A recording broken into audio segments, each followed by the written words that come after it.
The movie begins with a girl known as Mel crawling out of a grave when a mysterious figure with a pickaxe shows up. She begs the figure to spare her, but he ends up killing her. In the present, we see 5 friends in their car on a road trip. One of them is Mel's sister, Clover. It turns out that they all decided to come look for her where she was last seen. When they get to the store where Mel made her last video to her sister telling her how much she missed their dead mom and wanted to leave the house so she can recover from the loss. Megan, who has some sort of psychic power, asks all of them to join hands so they can tap into their residual energy. When they hold hands and it seems like they're about to gain some clarity, they are interrupted by the horn from a truck. Clover then goes into the store and Max wants to join her, but Nina tells him to give her some space, as it turns out that Clover and Max were dating but eventually broke up. Clover shows the cashier the picture of her sister to see if he has come in contact with her before. He tells her she's gone missing, pointing out that Clover is not the first person to come to the store to look for someone. He adds that people who go further into the town to a place known as Glore Valley never return, and that's where a lot of people get into trouble. Outside the store, Abe, Nina's boyfriend, asks the group that he thought this journey was supposed to be about retracing Mel's final journey, but it turns out Clover really wants them to go look for her missing sister.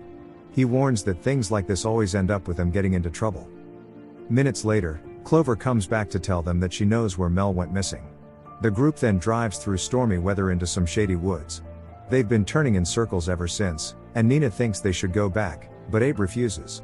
As they keep arguing, they suddenly find themselves in a yard with clear weather and a dark cloud formation with a house around the corner. After looking around for a while, the group decides to check out the building. Clover stays behind to observe the surroundings, stunned by the demarcation of the stormy weather on one side and the dry weather on her side. Max stays behind to wait for her. Meanwhile, Abe, Nina and Megan start to inspect the house, where they find old stuff from the 90s, like a sand timer mounted on the wall. Looking at a table, Nina finds a registry book and writes her name in it. When she starts flipping it over, she finds people's names written in it, including Mel's name. She's shocked to see this, meaning that Mel must have been here. Looking further, she discovers that Mel's writing was normal until the last few words, which start to look like scribbles at the end. Abe takes out his phone to start filming. When he enters another room, he finds a poster mounted on a wall containing pictures of missing people over the years, including a poster of Mel. Outside the house, Clover sees a figure that looks exactly like her missing sister, Mel, and goes into the storm to look for her.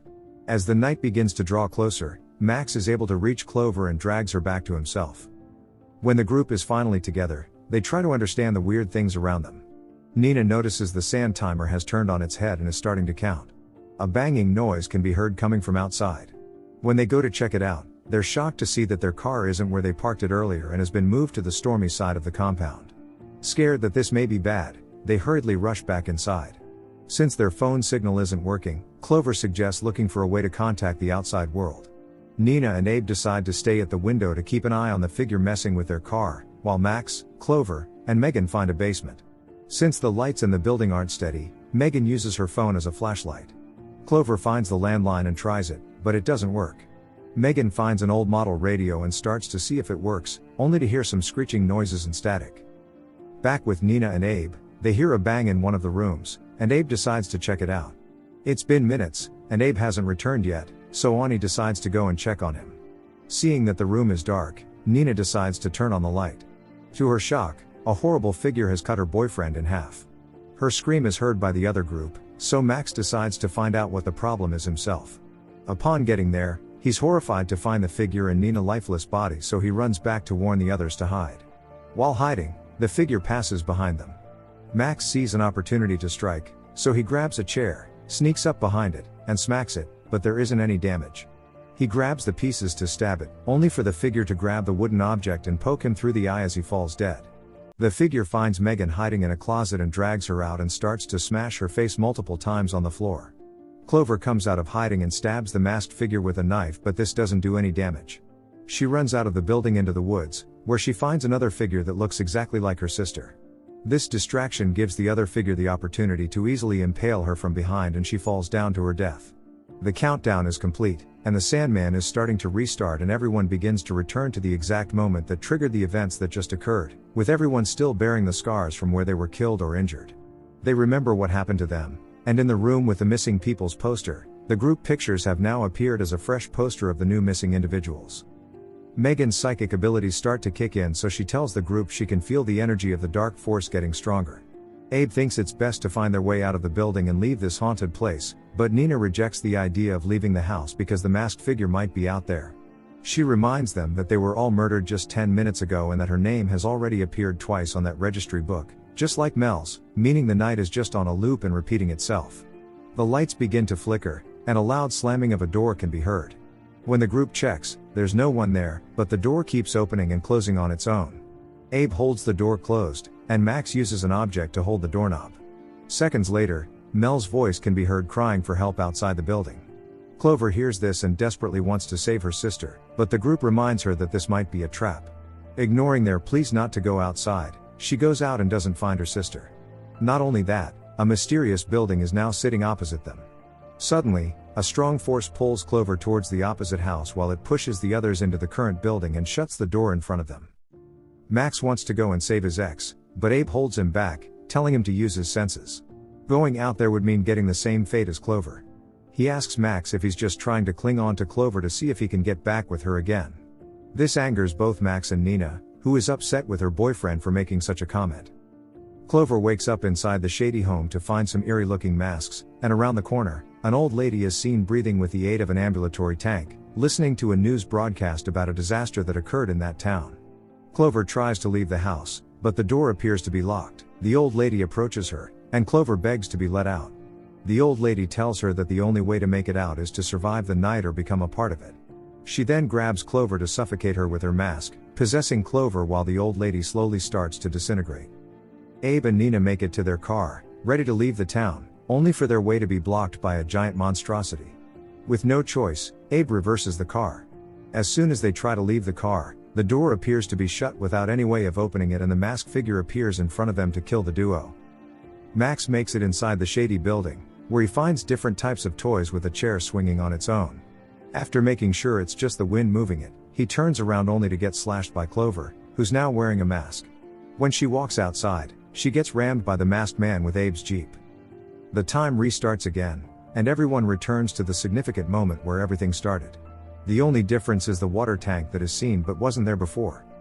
Realizing the mistake they made that caused their previous deaths, the group shuts down all the doors and hides inside one of the bathrooms. Thirsty, Abe grabs a cup and takes water from the tap, asking if anyone would like to drink. Everyone raises their hands. Clover shares what the old lady told her before their previous deaths, saying they need to survive through the night. Max suggests that maybe all they have to do is just not die until dawn, and if they don't make it, they might get stuck here forever as part of the night horrors. Abe begins to cough his guts out while the group tries to make plans on how to survive. He tries hiding the blood on the curtains, but things take a dark turn when he starts to cough uncontrollably until he explodes, with his guts spilling into Nina's mouth. She tries to wash it off, but Megan stops her, pointing out that it's the water that caused it, and at that moment Nina also explodes instantly. Realizing that they all drank the water and would meet the same fate, the group rushes out of the bathroom to the living room. Meg starts to cough just like the others and she's met with the same fate. Clover begs Max that she doesn't want to go through the same thing as the others and pleads with him to choke her to death so they can come back and come up with a plan. Since the registry shows many people with repeated signatures, it means they came back. Max can't bring himself to do such a thing, and he explodes right in front of Clover. A man walks into the room, and it turns out to be the cashier from the store earlier. He tells Clover that she almost made it and that she can't survive by sitting still, and her head explodes almost immediately. Once everyone is dead and the timer is up, everything restarts all over again. Megan notices she's growing an extra tooth. Clover points out that waiting for the timer to count down doesn't work, so they start digging around to find something to help them make a plan. Clover finds different IDs of the store owner, who's known as Dr. Hill and was once a chief psychiatrist in this town. Abe finds a newspaper containing the news of a mining disaster that happened in Glore Valley 20 years ago. According to the report, the disaster was caused by miners boring too deep into the earth, resulting in the death of over 1,000 people. A trauma specialist, Dr. Hill, was brought in to help the townspeople who survived overcome their trauma. Realizing that the town was buried during the disaster, Nina sees a door and thinks maybe it's a way out. However, when she opens it, she sees a pathway that looks very scary, so they decide to find another way out. Megan thinks whoever is behind what they're going through wants to keep them afraid. Max finds a VHS tape, and when he plays the recording, they can see a man inside what appears to be a lab begging to be let out. The doctor overseeing the experiment explains that the patient is showing signs of starvation and muscle atrophy, but most importantly, intense fear and anxiety, feelings of hopelessness and utter despair. The drive adds that the trauma of the mining disaster still lingers, affecting both survivors and visitors. The longer they are trapped, the more desperate they become, turning them into monsters known as Wendigos. The radio in the room starts to work now, and Hill tells them that there's a way out, but they have to pay a price. One of them has to die in order for the rest to make it out of Glore Valley. Clover refuses to sacrifice any of her friends. Determined to find another way out, she finds a map of the town and points out where the doctor must be hiding. Clover tells Hill that she wants to see him face to face, and he agrees, but only Clover has to come alone. Abe thinks it's a good idea since they only have 4 nights remaining. All the other signatures on the registry didn't make it past 13 signatures, so they need to take the shot. Clover agrees to meet with Hill, who reveals that he's in the woods with her sister. Hearing this, Clover is ever determined to find the doctor. The others try to stop her from leaving, except Abe. Abe points out that they can't keep dying over and over again, and if meeting the doctor would end the cycle, so be it. Besides, Clover has tried killing herself 2 times this year. While talking, Nina impales Abe with a pickaxe as a punishment for convincing Clover to go look for her sister in the woods. She tells Megan and Max to go look for Clover while she stays behind with her boyfriend. Clover is wandering inside the woods when she's caught in a trap. She tries to take it off, only to get dragged into the dark shadow in front of her. Meanwhile, Megan and Max are already inside the woods with a flashlight looking for Clover when some goo falls on Megan's shirt. Looking up, they're horrified to find a Wendigo, so they start running toward the house. Unfortunately, Megan trips and falls on a glass. Underneath is a buried house. With every movement, the glass keeps breaking. Max grabs her hands to pull her over, only for the Wendigo to jump on Megan, both falling into the underground building as the creature drags Megan's body into the shadow. Max manages to find Clover still alive but trapped. Mel appears from the shadows as a Wendigo. Before it can attack them, Max quickly grabs a mouse trap to use on Mel's face. This buys them enough time to run further into the woods to hide. Clover begs Max to enter this time, promising that they will return to fix things better. Max reluctantly agrees and slashes her. Now left alone, Max drinks some water droplets and explodes in front of Mel. Just as Clover wakes up to another cycle. Abe is starting to feel something on his back, and when he shows the others, it appears he's mutating. To calm him, they tell him he's fine. Clover asks how long they've been there, and Max guesses maybe it's 4 nights, but Nina confirms it's been 13 nights. She tells her to check the registry book, and because nobody has ever made it past 13 nights, the group must try to survive this night if they want to make it out of the town alive. When Clover opens the window, they see entirely gloomy houses that weren't there before. Noting that they don't remember what happened last time and the time after that, Meg appears to be missing, and no one remembers anything, except Abe, who remembers he had been recording with his phone ever since. He plays some of the videos for the group. A claw is seen wriggling on Clover's face, and when she turns around, her face has become that of a monster. A couple of other recordings show how they all died. The last recording is of Megan, who decided to follow Dr. Hill to find out if she can see what he's hiding and maybe find a way to get out of this place. A siren wailing can be heard outside, and when they look out through the window, they see some Wendigos making their way into their building.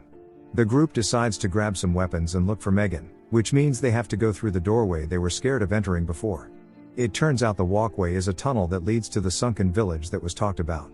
The group makes it into one of the buildings and finds a Wendigo scouring through some remains. In order not to attract any attention to themselves, the group has to stop moving and wait for it to leave. Unfortunately, one finds them, so Clover traps its leg with a pickaxe, and now the group can run to safety. Inside the room, the masked figure bursts in through the roof and the creature tries to attack Clover.